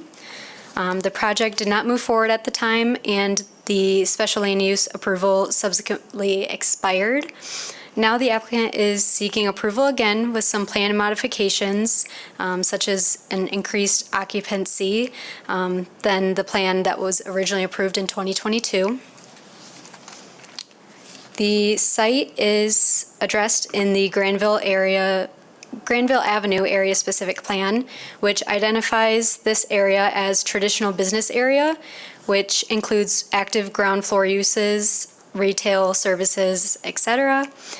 And the 2024 Bridge to Our Future Community Master Plan Future Character and Land Use Map designates this area as a neighborhood center, which is intended to reinforce a pedestrian and transit-friendly environment in a compact area and promote a mix of small-scale retail, service, entertainment, and more to enhance the vitality of surrounding neighborhoods. The subject property is surrounded by the TN-TBA zone district to the north, south, and west, and the TN-LDR zoning to the east. The property is located on the east side of Cesar Chavez, mid-block between Stone and B Street Southwest. The property is improved with multiple retail and industrial buildings, which are all internally connected. Special Occasions is an event planning business and currently occupies and operates in the southernmost and easterly areas of the building, which is shown in this area here. Now, the proposed project includes 1,500 square feet of building additions on the northern section of the building, and the additions are shown here in this section and include a new catering preparation space, restroom, and a permanent metal canopy constructed over a portion of the outdoor seating area. The banquet hall will have a floor area of approximately just under 3,000 square feet and a maximum occupancy of 208 people. Events are to cease and the facility vacated by midnight on Monday through Saturday and 10 p.m. on Sundays. Additionally, the outdoor seating area, which is to be here in this location with the canopy proposed, that area will have activities ending by 10 p.m. on Monday through Saturday and 8 p.m. on Sundays. Alcohol service for the banquet hall is proposed to be provided by a licensed third-party vendor until a dedicated liquor license is acquired. There are some items of the alcohol management plan that were established in the 2022 special land use approval that staff will work with the applicant to confirm.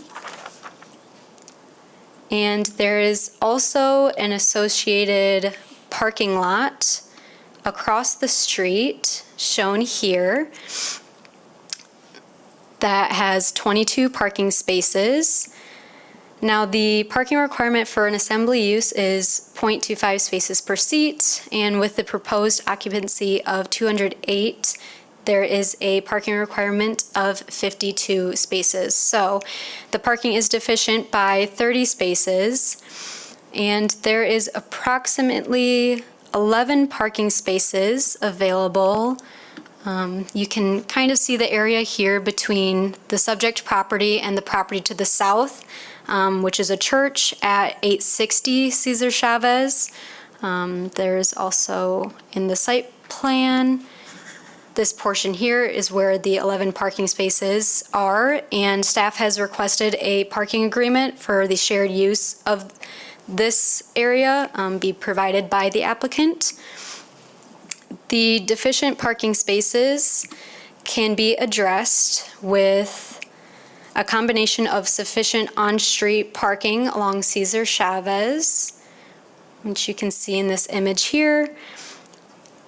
In addition to the parking lot across the street, the potential parking agreement with the church to the south, and the area is served by a public transit, Rapid Routes 3 and 10. So with all of the combination of the things that I just mentioned, the parking reduction can be met. The owner of Special Occasions serves on the Granville Area Business Association Board, and because of this involvement, the association is aware of the proposed project, as well as the Roosevelt Park Neighborhood Association is also aware of the project. However, no letters of support or opposition have been received to date. In summary, the applicant is seeking approval to establish an event venue / banquet hall to include alcohol sales, live entertainment, and outdoor seating. Does the Planning Commission have any questions for me at this time? Any questions for Avery? Did you say that parking lot that's up on the screen right now just holds 12 cars? 22 parking spaces, Okay, yes. that makes better sense. Yes. Boy, it looks big. Okay, any others? All right, thank you, Avery. Oh, Oh, I'm so sorry. Go ahead. Madam Chair, and I'm sure you mentioned this, but I think I missed it. So what is the difference from the 2022 application to the current application? Yes, so there's increased in occupancy. So prior, the applicant can speak to the exact amount, but it was around 180, 190, a little bit less, whereas today, the occupancy is 208. So with that, requires an increased parking, and just overall, there's different modifications to the plan before you today than what was approved in 2022. Got it, thank you. Awesome.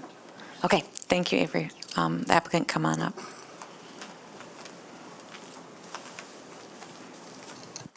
Good afternoon, Commissioners. Thank you so much for your time today and for seeing me again several years later. It's good to be back and be back in this project. It was unfortunate with the world of COVID had delayed and how it impacted several factors for us. So we are excited that now a few seasons later that we are able to be back on this project and have the original team working on it again. And along with that, just to address the one question about some of those changes, the component when we really sat down and looked at it again that was helpful for us in this scenario was that Special Occasions actually needed more space for the growth that we've had in that company over the past few years. And so that changed which portions of the building we were leaving as Special Occasions use versus what would be used as part of the new project.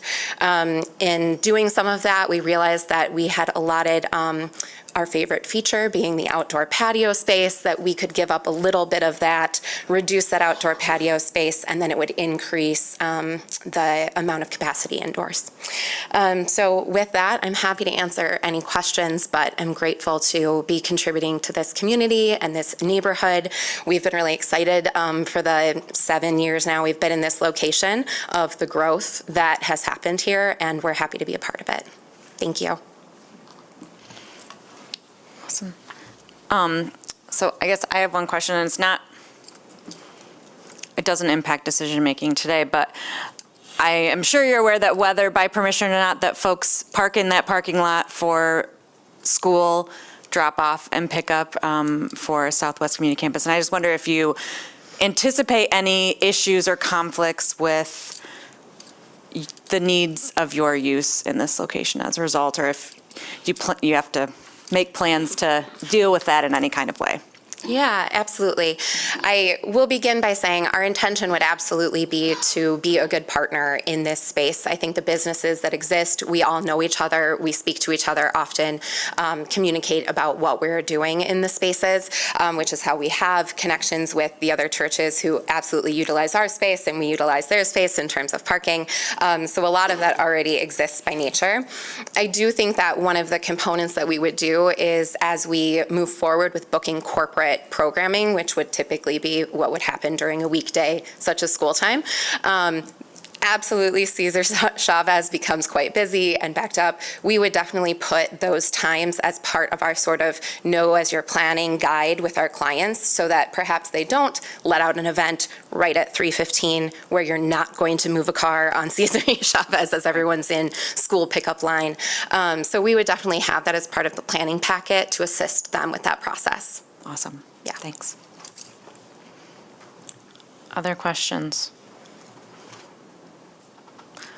Okay, thank you. All right. I will open up the public hearing. If you're here on this case and would like to speak to it, please make your way to the microphone. Seeing none, I will close the public hearing and turn to fellow commissioners on this.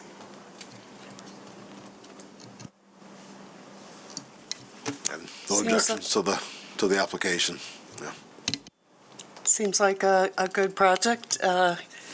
Been in the planning for a while, so it's good to have it here again and be able to finalize it. Very minor change from the initial approval, right? So I have no objections. Yeah, I agree. I think this is an excellent space for this use along a really vibrant corridor. I have kids that go to Southwest, and so that's why I'm familiar with the school drop-off and pickup situation there.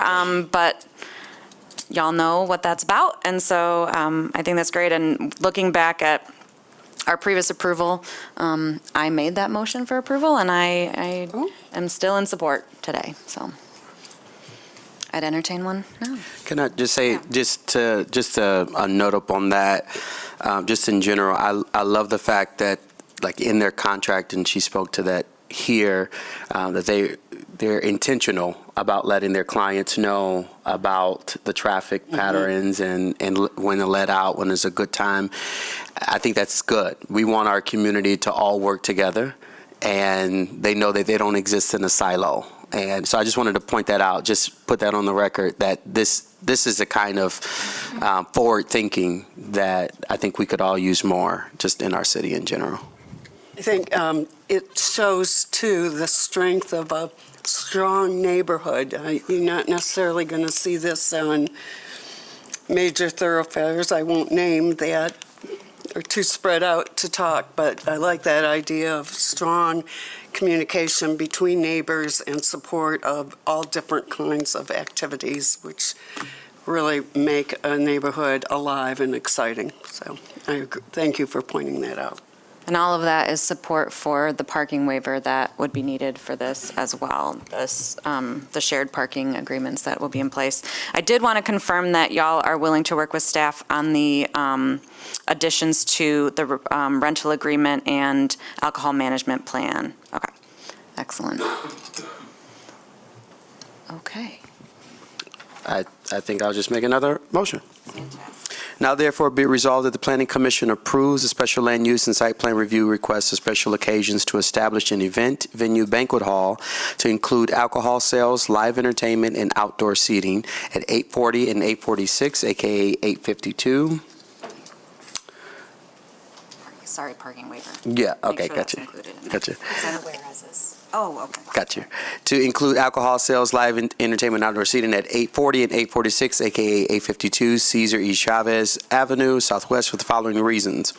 The proposed use will be consistent with the purpose and intent of the master plan and zoning ordinance, including the zone district, because the proposed use will the proposed use will support the purpose and intent of the TN-TBA zone district to encourage a mix of uses in a commercial area, and the Granville Avenue area specific plan recognizes the need for active ground floor uses, retail, office, service, and residential. The proposed use will meet the site plan review standards of section 5.12.08.e because the building is existing and has been brought into conformance with current site standards for the TN-TBA site layout and building elements requirements to the furthest extent practicable. Proposed uses will be compatible, harmonious, and appropriate with the character and uses of the neighborhood because proposed use will be consistent with the desired mixed-use nature of the neighborhood and will expand the desired amenity in the neighborhood. Potentially adverse effects arising from the proposed use will be minimized through adequate parking.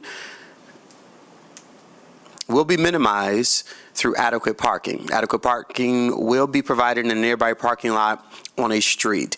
The operator or their designee will be on the premises during events, and the use will be oriented towards the street.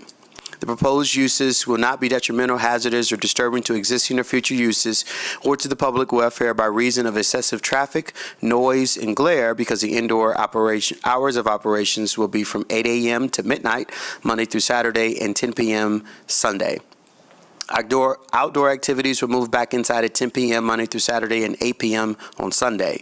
No live entertainment is proposed for either the indoor or outdoor uses.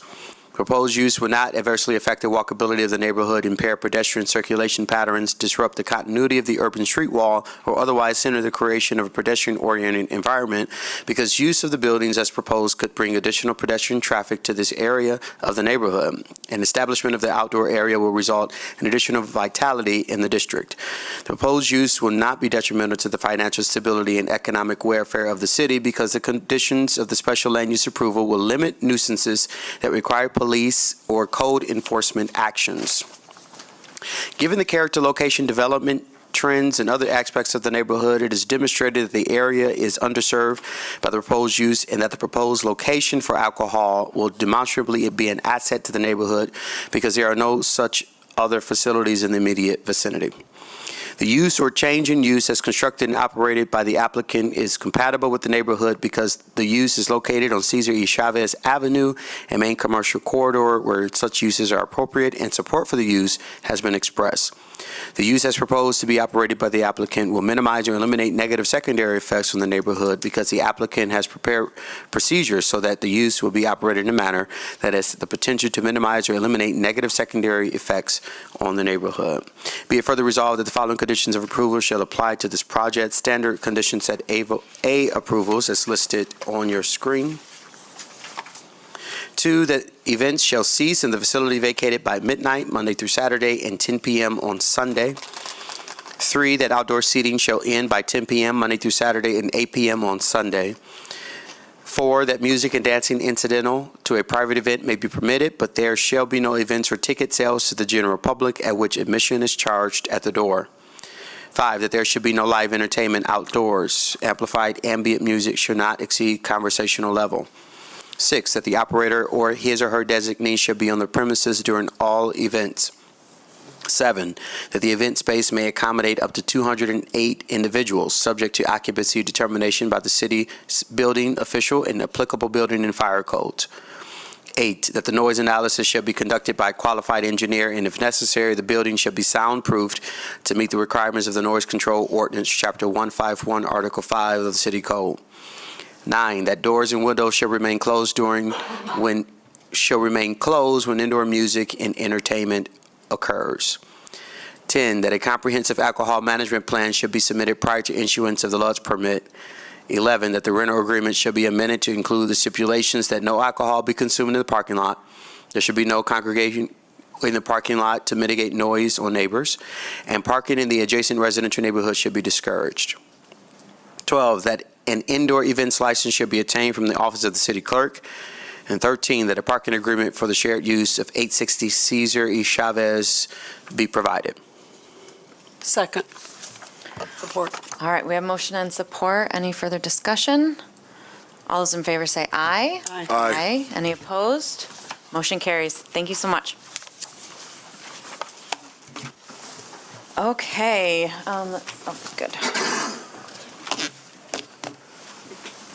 All right, our last case today is 1356 Kalamazoo Avenue Southeast. Elizabeth will take us through this.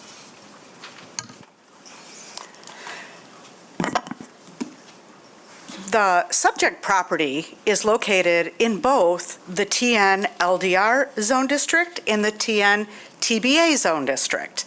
The subject property is shown in green, and as you can see, the westerly portion is in the TN TBA, and the easterly portion, approximately 50 to 60 feet, is in the TN LDR. The property was at one time, for a relatively short time, improved with a gas station from 1960 to the mid-70s. At some time, the building was demolished, and it has been looking like this. The applicant wants to make it look like this. So in order to do that, the entire property needs to be in one zone district. So it, let's see here. Based on the way our zoning maps are drawn, it's hard to tell whether it's just lot 33, which is 50 feet, or another 10 feet over, which would be 60 feet. I played it safe, and I said 60 feet. So we're rezoning 60 feet.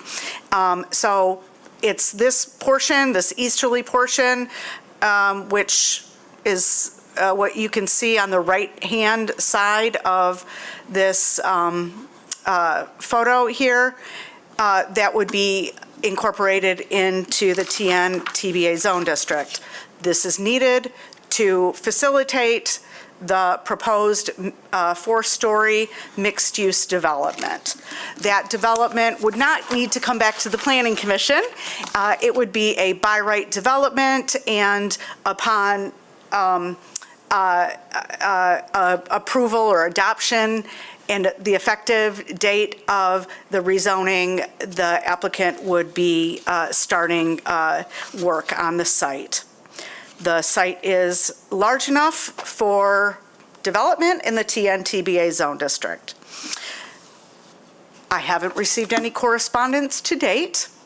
Do you have any questions for me before I turn it over to the applicant? Any questions for Elizabeth? I'm sorry. Just curious, this site has obviously existed before we had any such thing as like master plans, community plans, right? Well, probably. It was originally platted. I don't remember, I can't tell what year this was, but this is the original plat.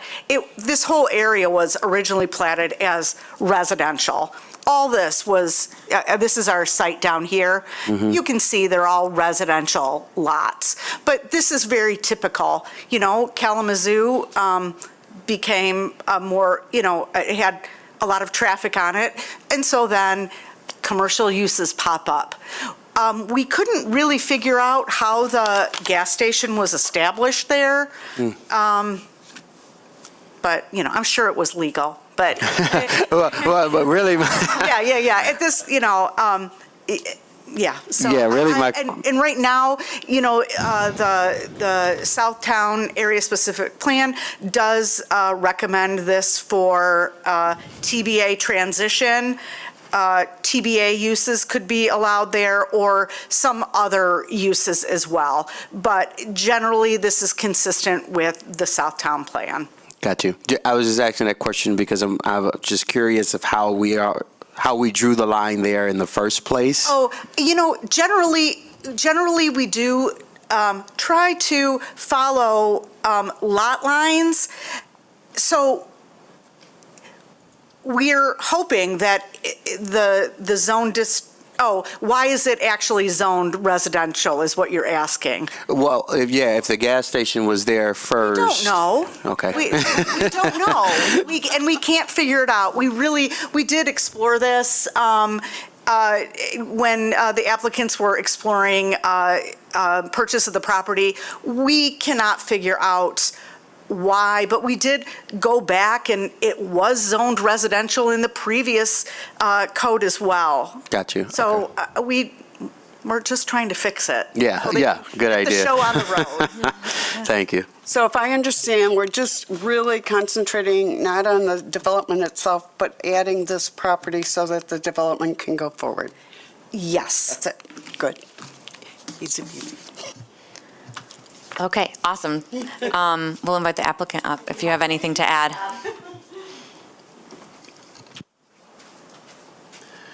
Good afternoon, Commissioners, and thank you for taking time to accept our request for this slight change.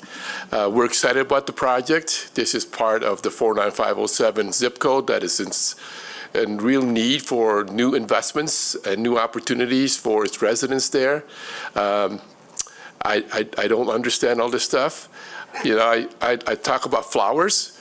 I don't talk about construction or zoning or anything else like that. So I will have, and Peter and Emma are here. They're a part of our development team. So any technical questions, I'll leave it up to them. But thank you for your time. Any questions for folks? Okay, then I will open up the public hearing. If you're here to speak on this case, make your way up to the microphone. I'm seeing heads shaking. So I will close the public hearing and turn it over to commissioners for discussion. Seems like a correction and not a big major change to a piece of property that's vacant, that's going to add retail and housing in an area that's needed. I say this is a go-ahead. Yeah, I completely agree. I think it's very straightforward. The fact that the rest of the property is already zoned TNTBA, we're just adjusting the line to make it all consistent. Go ahead, Kristen. Well, I was just going to say, adjusting the line also helps create a more significant development opportunity in terms of providing a reasonably sized parcel for what is otherwise a development that would be expected and desired in a traditional business area. Good point. Okay, I'd entertain a motion. I'll make a motion. Wonderful. Now, therefore, be it resolved that the Planning Commission recommends approval of the request of the S&B Impact Group LLC, Salim Usmani, to rezone the easterly, give or take 60 feet of 1356 Kalamazoo Avenue Southeast from the TN LDR to the zone district to the TN TBA zone district to facilitate development of a mixed-use commercial and residential development on the property for the following reasons. The proposed zone district changes will be consistent with the purpose and intent of the master plan and zoning ordinance, including the future land use map, because the future land use map designates the property as compact neighborhood adjacent to neighborhood center. The Southtown Business Area Specific Plan designates this parcel as TBA transitional, and the property was previously improved. The proposed zone district changes will further the themes and objectives of the master plan as well as any relevant adopted area-specific plans because the residential designation of the property does not adequately address the property's previous use or improvements, development needs, or current zoning ordinance regulations. The property to be rezoned can reasonably accommodate the requirements of the proposed zone district because the property will meet the minimum lot area and width for use in the TN TBA zone district, and rezoning a portion of property will result in a consistent zone district on a single parcel. The proposed zone district designations are compatible with the existing zone districts in the neighborhood because the new zone district boundary will be consistent with the zone district designation of the westerly portion of the same parcel, and the rezoning will facilitate the development of a mixed-use development on a major corridor and will provide a transition between the primary business frontage and adjacent single-family housing, and the surface parking use will become an accessory use to the proposed mixed-use building and be adequately landscaped. Adequate public facilities that will safeguard the health, safety, and general welfare of the public already exist or will be provided at no additional public cost. The proposed zone districts or neighborhood classifications will not be detrimental to the financial stability and economic welfare of the city because the proposed zone change will encourage greater utilization of the subject property and adjacent properties by providing an avenue for additional housing density and commercial use. The proposed zone district is consistent with the trend of development in the neighborhood because the rezoning will adequately reflect the existing and proposed use of the property for commercial purposes, and the reorganization of zone districts will support development that will provide a transition from higher intensity to lower intensity uses. The property to be rezoned was improperly zoned or classified when this chapter was adopted or amended because the property had previously been used for commercial use as a gas station. Rezoning the property as proposed would not negatively impact the condition of any nearby parcels currently zoned TN, TBA, especially considering vacancy rates, current per square foot lease, or sales rates or other impacts, because the rezoning will allow for a mixed-use development and associated accessory surface parking lot to be located on one property. And the zoning and development of the property would encourage investment in the district. Support. All right, we have motion and support. Any additional discussion? All those in favor say aye. Aye. Any opposed? Motion carries. Thank you very much. Okay, we now move to Planning Commission discussion. Anything to discuss? Seeing none. No Planning Commission discussion? Okay. Now, then I'll open up public comment. If you'd like to provide public comment, you'll have 3 minutes at the mic. I will close public comment. Okay, and if nothing further, we're adjourned. Thanks, y'all.